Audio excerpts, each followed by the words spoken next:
Now, this is a unique night because Bonnie is in the house. Bonnie is I'm here in in the the house. house.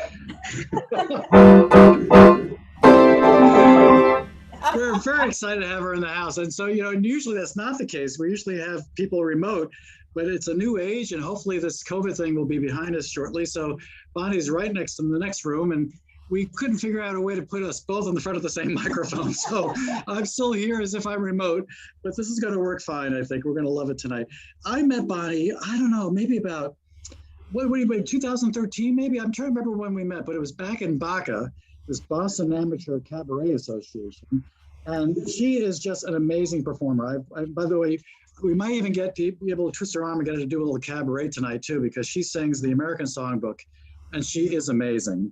And she was very kind to jointly do something with me. We would play at the Club Cafe downtown in Boston, and she would do her cabaret stuff. And then during her intermissions, I would play classical. And it was just a wonderful experience for me. And I guess she might have gotten something out of it too, but I played beautiful pieces like WC's Reflet Done Low and had a wonderful, appreciative audience. But I got to also spend time just listening to her wonderful performances. And so before we start, though, I thought I'd get into a little bit of who Bonnie is. So Bonnie, you had a really interesting story about growing up, because most people, when you grow up, you get piano lessons, your parents are saying, study, study, study. Your teacher's saying, you got to do more studying. You basically, most children are kind of reticent to be on the piano. They'll try to do anything else except be on the piano. You had kind of the opposite story. So tell us about your story when you were a little girl. What would go on in your household? Well, it was given to the piano we had was kind of a well used crappy piano. I don't know how else. For lack of a better word. Yes, it was a Star Starr. Yes, I'm from Boston. Um, and it was given to a relative of my grandmother. I'm not sure who, but he gave it to my dad, and we ended up, or he ended up putting it in the same room as the television down in the den. So, everybody always asks me, hey, did your parents make you, practice hours and hours? And I always say, no, I was always being kicked off the piano because it was like, get off the piano. I want to watch the baseball game. Get off the piano. Or, my brother's room was right next door to the den. And, shut up, I'm trying to sleep. And so, I didn't play as much as I really wanted to. That is amazing, because you are amazing on the piano. And so one of the things that we'll highlight tonight, of course, is your composing. And, when I knew you, I basically knew you when you were, doing the cabaret stuff, but I had no idea that you were doing so much composing. I did get a private CD from you some years ago with the Charlie Chaplin rag and about 8 or 9 other songs. And I would love to at some point highlight those with you. But for now, I think we're just going to play. You wrote during the COVID period about 20 songs, I believe. And in fact, there's so many songs, it's not on one CD.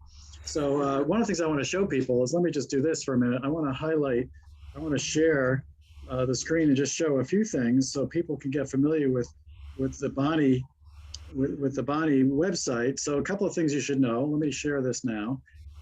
If you go to BonnieMacLeodmusic.com, you'll see this. And by the way, you'll see these amazing photos. This is Bonnie in her heyday. Look at her. She is a superstar. Superstar. Just gorgeous. Many pounds ago. Oh my God. That's like, who's that famous singer? Sheena Easton. Sheena Easton. I think, yes. Oh my God, look yes. at those eyes. They still have those eyes. That's great. And if you go to her store, it may not be obvious, but there's a lot of different places where Bonnie is on the internet.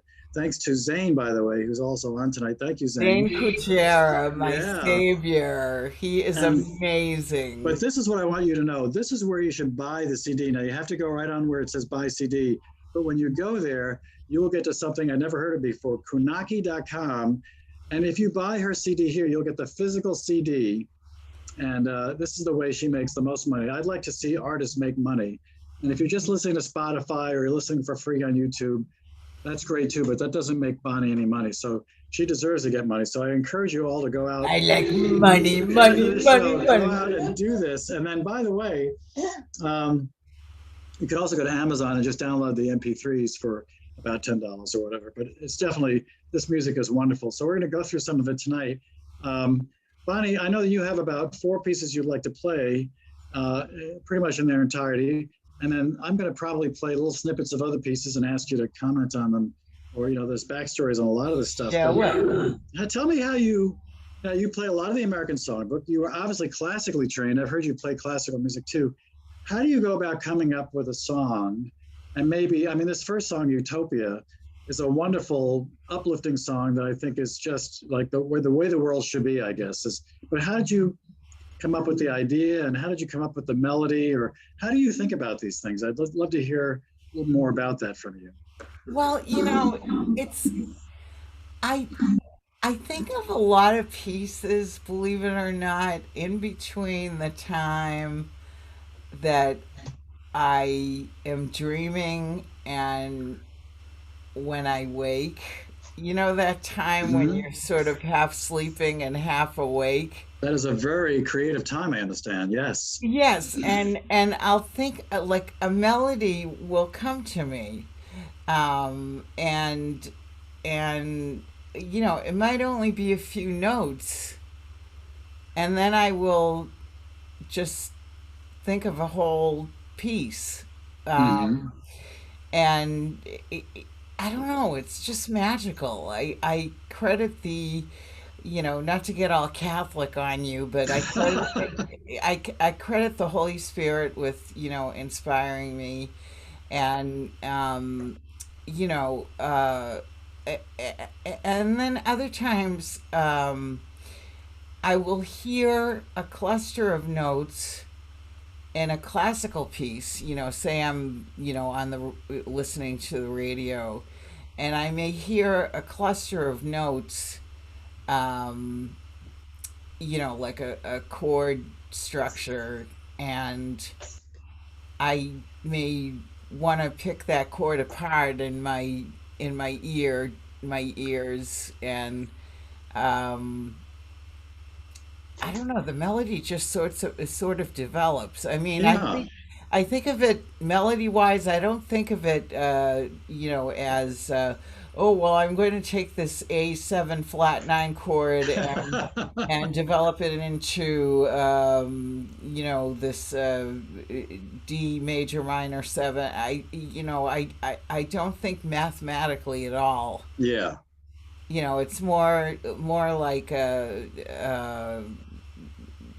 feelings.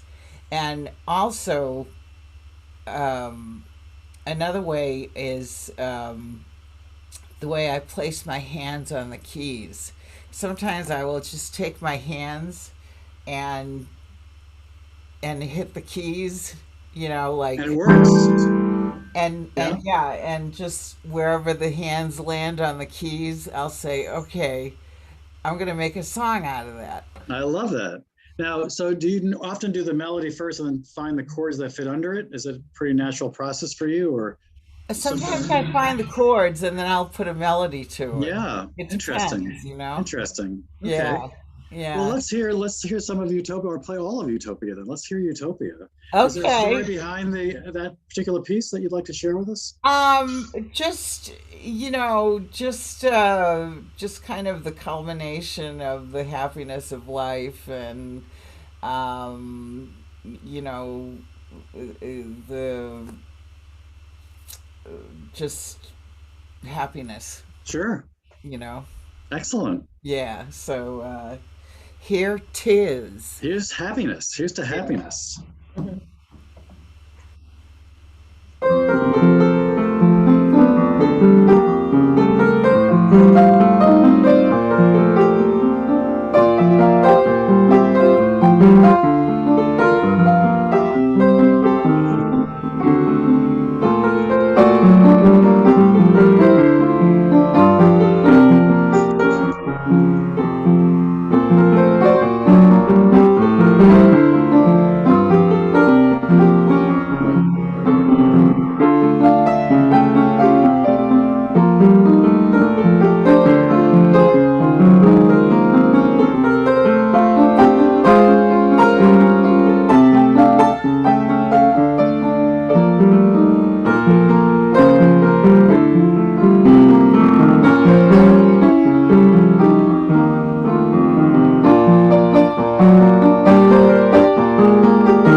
Just so beautiful, so beautiful. Everyone's muted, but they're all trying to clap. I just love that. You know, one thing I mentioned to you just before the show tonight is that so much of your music is so lyrical. I literally could hear, uh, you know, words in these songs. You know, I just want to sing something to them. And there's some that I've actually started to put words to. So we should definitely get a lyricist to help you with these can become full-blown songs, I think. They're beautiful compositions on their own, of course, but, you know, it's like Mendelssohn's Song Without Words. I mean, these are definitely song-like and lyrical, so beautiful. Well, So, anyone is more than welcome to send words. Just send them to my address along with okay. a $500 bill, and I'll be happy to Well, put by the the way, I words do want to to find you. a way. I noticed you have written all this stuff out. I would love to find a way to get your sheet music and play some of this. And also, anything that you haven't written out, I want to get you to my friends in Britain that can get it all written out for you because it's just a wonderful legacy. This is Oh, beautiful music. yes. Thank you. Thank you so much, Andrew. Yeah. Now I know you're going to play some other stuff for us, but I'd like to also interject because you and I have talked a bit. You have some other beautiful pieces. You just won't be able to play it all tonight, but I wanted to kind of pull some of them up because there's some wonderful. Let me do this. I'll share the sound, and then I know there's a backstory on some of these too. So let me ask you that too. Let me just pull this up now. Let me see. Um, you have one called Camille's Lament. Yes. And you just told me this amazing story. Let me first play a little bit of it, and then you can tell us the story about this because I was just blown away. So this is Camille's Lament. I'm going to play about a minute or two of it. Okay.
I'm going to stop it there, although I'd just love to hear the whole piece. But tell us now this fascinating story about Camille's Lament. I just thought it was some random Camille that you might have known, but no, this is a really amazing story. So, Yeah, yeah. This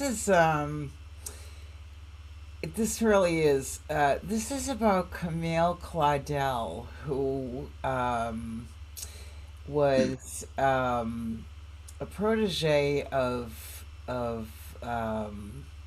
Rodin. Rodin. I was going to Yeah. say Renoir. No, it wasn't Renoir. Rodin, who of course was the famous sculptor, and she was his student, and she was an incredible sculptor, and he took her on as his student, and of course they became lovers, and she fell in love with him, and he had a wife, of course, and she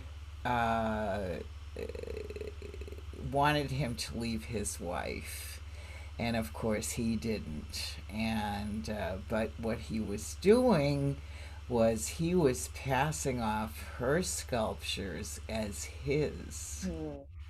and this was supposed to be a big secret, and it was just a horrible situation. And she originally, wanted to, hope that Rodin would help her get ahead in her career, but instead he destroyed her career, and she, in turn, destroyed her own sculptures Oh and my God. threw them against the wall. Mm. She destroyed like 80% of her sculpture, Ah, yeah. and she was committed to a mental institution Oh by my God. her family. Mm-hmm. And in the movie, the original French movie, Camille Claudel, she's shown at the end of the movie being taken away, to the funny farm, Oh boy. by the men in the white coats in the ambulance, Mm. because she had, turned insane, and it's Mm. just a terrible waste of a beautiful gift. Oh my God. I had no idea that story A existed, and B, the movie, and C, just that music is so Mm. moving. Now, I encourage people, now that you know the story, go back and listen to that piece in Yeah. its entirety. It Yeah, is a very I moving, wanted it. amazing. I wanted it to be, haunting, and Yeah. sort of, Debussy, Ravel. Yes. Yeah. Speaking of which, tell me more about the composers that you think most influenced you. I definitely hear Debussy in your music, but are there any other particular composers that you just would love to listen to and your whenever you get a chance, or that influenced you when you were younger or whatever? Oh gosh. I love um Rachmaninoff. Mm-hmm. Um, I love the heavy-handedness of Rachmaninoff. If you Yeah. listen to my music long enough, Yeah. you can tell that I have a very heavy, hand and No, I think it's fine. Yeah. two hands. I have Yeah. heavy two hands. And as far as jazz is concerned, McCoy Tyner, I Yeah. Hmm. love him. Oh, wow. And I also like, well, of course, Bach, Mm. Beethoven. Oh my Hmm. God, I love Beethoven. Yeah. And I heard you Um, playing some Chopin earlier, so I know you've listened to Chopin. yes, Yeah. Yeah. and Andrew, you play the piano incredibly. Oh, thank you. Thank you. You were just playing that A flat etude when I was Yeah. coming in. The Aeolian Etude. Oh my God, what a that was a year's worth of labor right there. Oh my God, Yeah. yeah, Oh my that was God. incredible. Mm. And you do consulting during the day. You're Ah, yes. We have to make a multi living. multi-talented. Thank you so much. But this is all about you tonight, Bonnie. So let's get back to um, now. You had a very telling moment in your life that almost did you in. I mean, you had you were in a major traffic accident that. God love you for surviving, but that really set you back a bit. Do you want to tell us a little bit about what happened there in New York? You were just riding your bicycle, Yeah, minding your own business, and next, tell us what happened next. yeah. Well, it's funny. I moved to New York in '85, and then I was playing in clubs. I was playing in the Rainbow Room.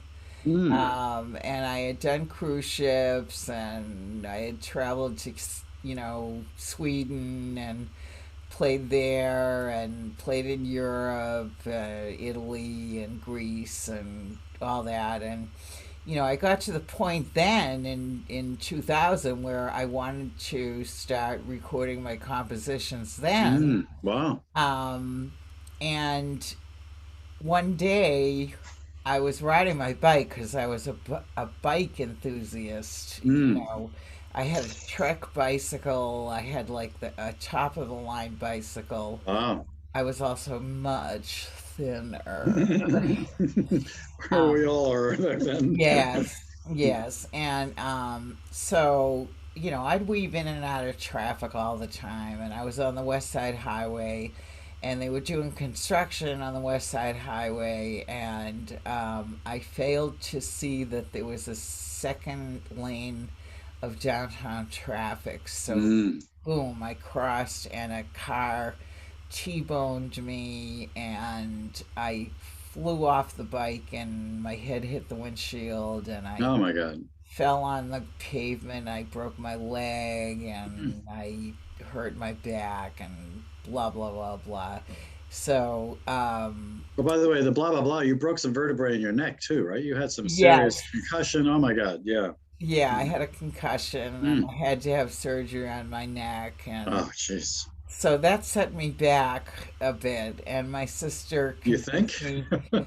Yeah, my Yeah. sister Jean convinced me to come up to Boston to, Mm. because the doctors are, much better up here. Yeah. So I kind of gave up my New York dream, and my dreams of composing, Mm. and I kind of had to start all over again up here after I healed from my accident.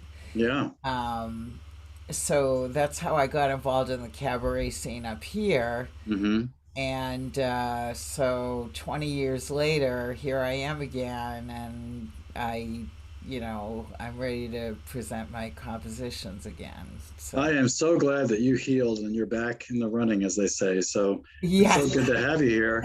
yes. For the grace of God, you are here to entertain us all with this wonderful music. So Yes. thank you for that. So you Oh, wanted to play Waltz for Jamba next. Do you want to tell us a little bit about who Jamba is, or it's oh actually, yeah. yeah. Well, Jamba is my nickname for Jan. Jan is a girl who was a friend of mine in New York who I actually met in Boston because I lived in Boston. I'm from Boston originally, Hmm. and she was a singer. And I met her at Club Cafe where I've played, several times. And uh, she performed there. This was like in 1982. I met her, and so we were friends in New York, and she was, like my number one fan, and so when I'm close to someone, I usually write a song for them, and and she loved jazz. And we've since dropped out of touch with each other. I'd love to find out where she is. Mm, I'd love to get back in touch with her. But yeah, yeah, so I could play you a little bit of Waltz for Jamba. please do. Yes. Okay, let me just take a swig of my aged Chianti. Oh, no, what wine is It's this? Rufino Chianti Classico Oro, which stands for gold. So Oh, you and I are enjoying a nice bottle of wine oh tonight. yes. Mm. Hmm. Somehow, the more I drink, the better I sound. Okay, Waltz for Jamba.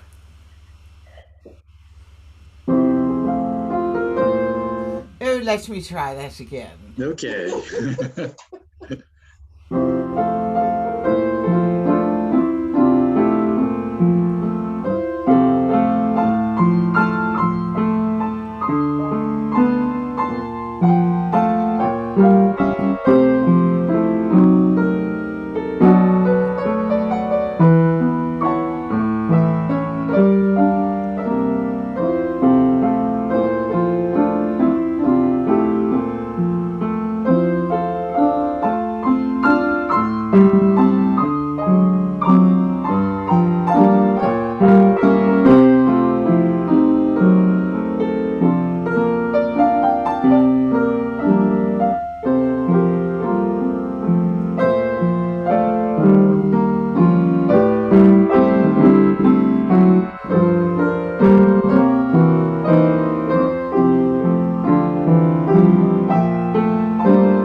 Brava! So beautiful. So beautiful. Oh my God. Speaking of beautiful, I would like to play now a little bit of one of your pieces that I just told you the other day. What, by the way, what I found is if I go to YouTube in the car, I can have it just play your stuff continuously. It's just awesome. Now, every once in a while, I pump an ad and I have to skip the ad or deal with it, but it's just wonderful to hear your stuff nonstop in the car. I'm just loving it. And I got to hear all these wonderful pieces. And so you have a piece that's called, let's see, what is it now? It's very lyrical. Um, I have it bookmarked here. Where is it? Impromptu. Impromptu in G major. I want to play a little bit of this. And I actually, I forget what the lyrics were now, but I gave you some lyrics earlier tonight that I just thought of that were just, to me, they was just so obvious. And I don't know if I'll even remember what they were right now, but it's just so, so beautiful. Oh, impromptu in G major? Yeah. Let me Yes. play some of that right now. Oh, here we go. I'm sorry. I shared the wrong thing now. I got to get used to sharing the screen better. Okay, it's right here. Here it is.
I have to admit, I'm not one to sing songs in the car, but I found myself singing something like, "Whenever you want to see me, I'll be there." It's just like it just lends itself to some kind of a wonderful lyric, so it's just so beautiful.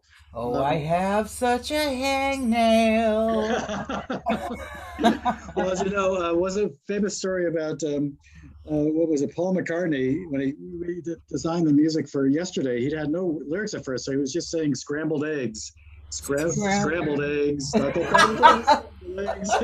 He had no lyrics yet. It was just funny. Oh, Oh my God, just so beautiful. So now that melody too is just so wonderful. It's not, haunting is the wrong word for that, but it's just so, I don't know. It just flows so easily off the lips. It just seems to be such a wonderful melody. I mean, how did you come up with that? Did you just find yourself singing it, or what motivated you well, to come up with I that? thought I thought of the purity of water, like specifically, um, we, my family and I used to go camping in New Hampshire in the White Mountains, and Mm. I think of the water uh, flowing down the mountains in down the Kankamangas Highway, and I think of the trickle of the water and how pure this water was, and um, I just wanted to write a song that was pure and good and bright, um, and something that was spontaneous, and yeah, I don't know. I don't know where these melodies come from. It's divine inspiration, I think. Yeah, it's just wonderful. Absolutely beautiful melody. Oh my God, love it so much. So you wanted to play for us now something completely different. And in fact, you've written a number of ragtime pieces. My favorite was from the last album that you don't have published, by the way. I think we should post it on YouTube. Maybe Zane, if you're listening, we need to post her prior CD on YouTube. You had one called Charlie Chaplin Rag. This is called Kitty Cat Rag, and it's named after your three kittens that were called what now? Kukla, Fran, and Ollie. Cook and Fran. Now, some of you may not know what that is, but that was a famous puppet show back when I was a kid. And Fran is the woman, right? And Kukla and Ollie are the two characters. True. Yeah, Kukla and Ollie were the puppets. And the backstory, just quickly, was I used to have this cat. His name was Amadeus, I love it. and of course, and so he ended up dying of kidney failure, and I was really sad. And the vet, put him to sleep, and I was sad and whatever. But I went back to the vet practice like 4 weeks later, and I gave the doctor some roses, saying, thank you for easing me through this transition, and she took this picture off the wall and showed me this picture of these three little kittens, and she said, I know three kittens who are looking for a mommy. Yeah. And I saw them, and I was like, oh my God, where are they? And she said, oh my God. She gave me the address. It was in the East. They were in the East Village, Mm. and I lived in the West Village. So it was Mm. just a hop, skip, and a jump. So Mm. um, I went over there. I bought I had a cat carrier. So I just walked over there. I got my cat carrier, and I saw them all, and I said, I'm gonna adopt them all. I'm gonna take them all. Mm. And then I I ended up having to go before I went home. I had to go see my analyst, and I had to go uptown to 86th Street. Mhm. So in the subway car, I had these kittens mewing, mew, mew, and so there wasn't a whole lot of people in the car, so I let the kittens out, and everybody was coming up and like, oh, look at these kitties, they're so cute. Oh my God. So anyway, this is a ragtime piece, and it's very mischievous and Hmm. reflective of how they were when they were growing up. I love it. Okay.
God, absolutely love it.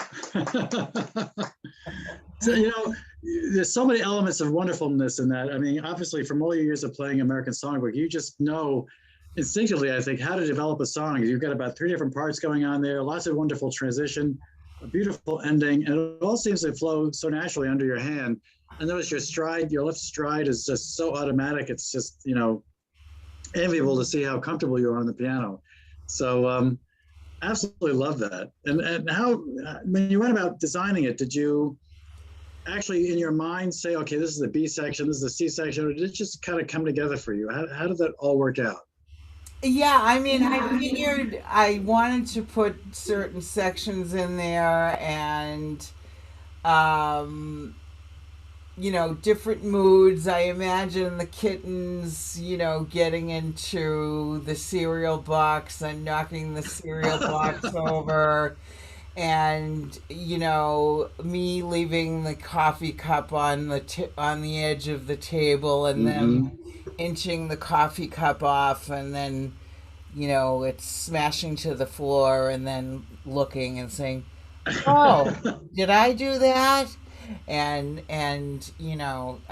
just getting into mischief and That is the thing about cats, isn't it? Yes. yes, I It's know. funny because I love cats. I used to have a couple of kittens, and one time I was moving when I was younger in my college years. Right after college, I moved to a new place, and unfortunately, I didn't get everything unpacked until 2 in the morning. And back then, water beds were big, so I had a water bed, and I was so tired that I thought I could fill the water bed up and sleep in it while it's filling up and just set the alarm for 3 hours later.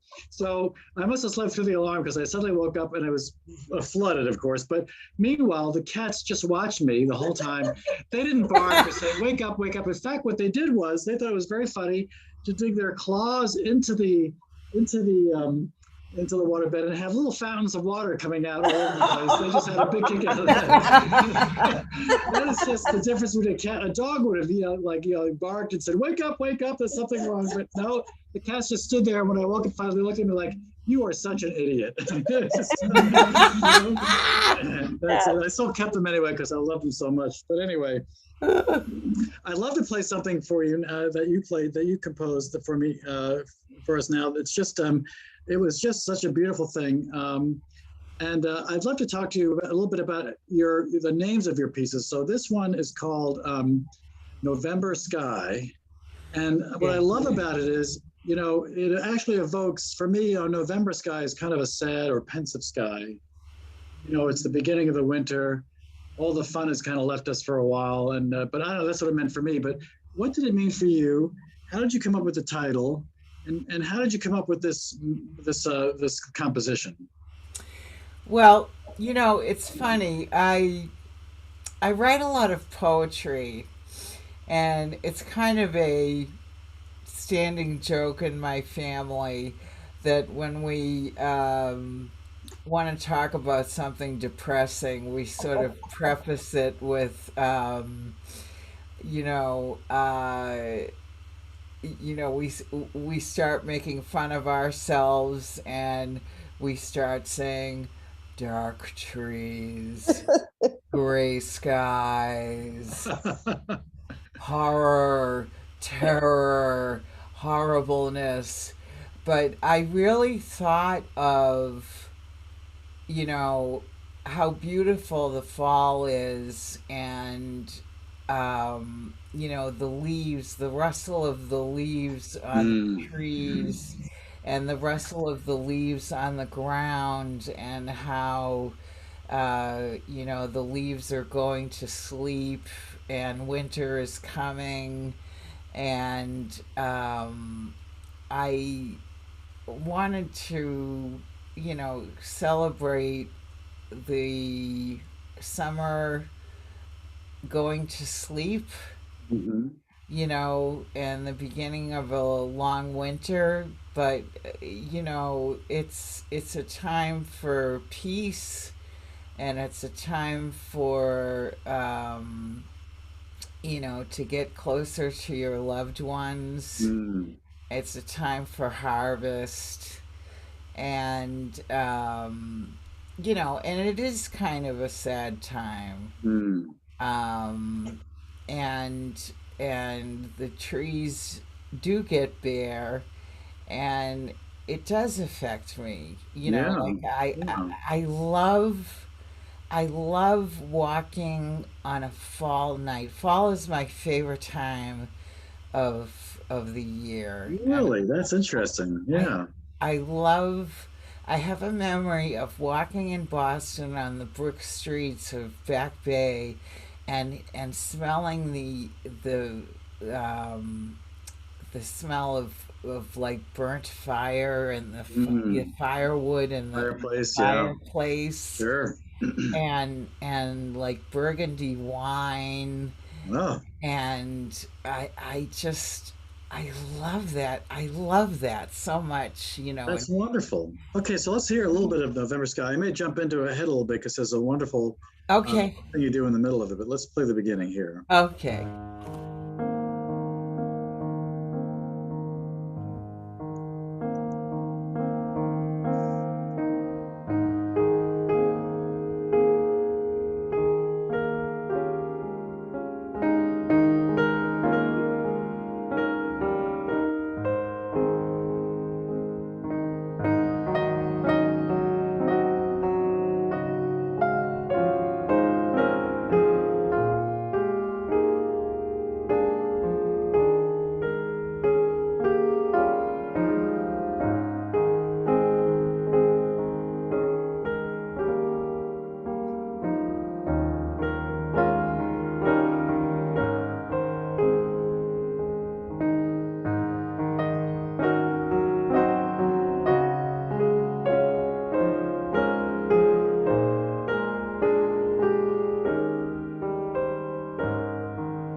It pains me to stop this piece. It's just so beautiful, but for the sake of time, I just have to stop it. Oh my God.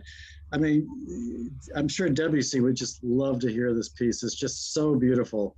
And the way it builds, it's just wonderful. I just, as a composer myself, I totally appreciate what this is and the development of it. It's just so beautiful. So thank you for this, and I just encourage people to listen to the whole album. It's just such a wonderful album. In fact, you have so many songs on this album. It had to be in two CDs. So when you go to Yes. buy one CD, and then you have to buy a little bit of another CD or whatever. But just very, very, very, very nice.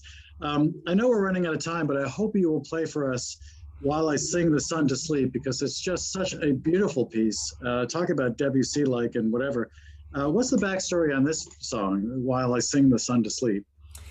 Well, it's really just about, once I was watching a sunset over the ocean in Provincetown, and a heron was flying on the horizon, Hmm. and the sun was literally burning the sky. It was so beautiful, and it's Mm. just illuminated the sky, and with the purples and the pinks and the blues, and it was just so gorgeous. And Mm. I wanted to, the middle part is kind of the illumination of light in the sky, and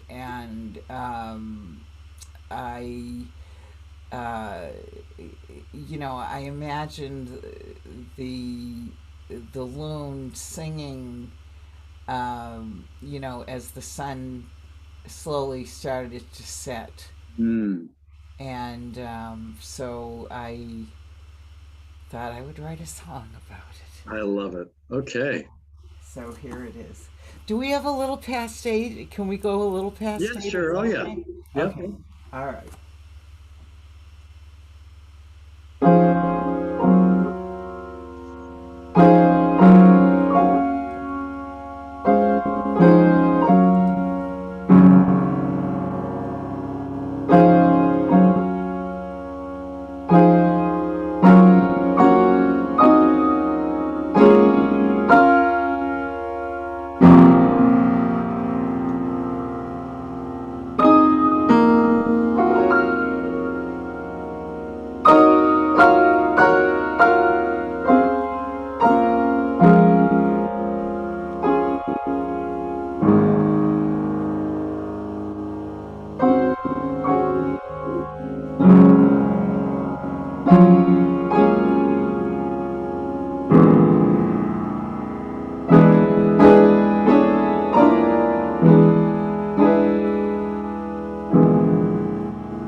Brava, Bonnie.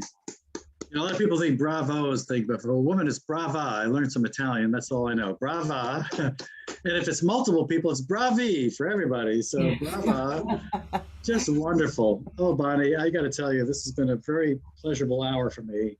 I could listen to your music all day, and I actually have been listening to it a lot last week, and just absolutely, it does not disappoint. It's just so much beautiful nuance to it, and a lot of inner voicing, and a lot of counterpoint, and a lot of wonderful what I call scaffolding underneath, and it's all the way you fill it up, just with all this wonderful arpeggios underneath and whatever. But just really beautiful music that any one of these pieces could be, a monumental piece in a movie or something that's just so moving.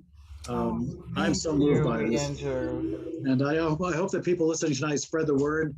We'll post your video sometime over the weekend probably and let people know. And I hope people point you to the music and download it and buy it. It's just so wonderful. And I'm so blessed to have you in my life and part of this show tonight.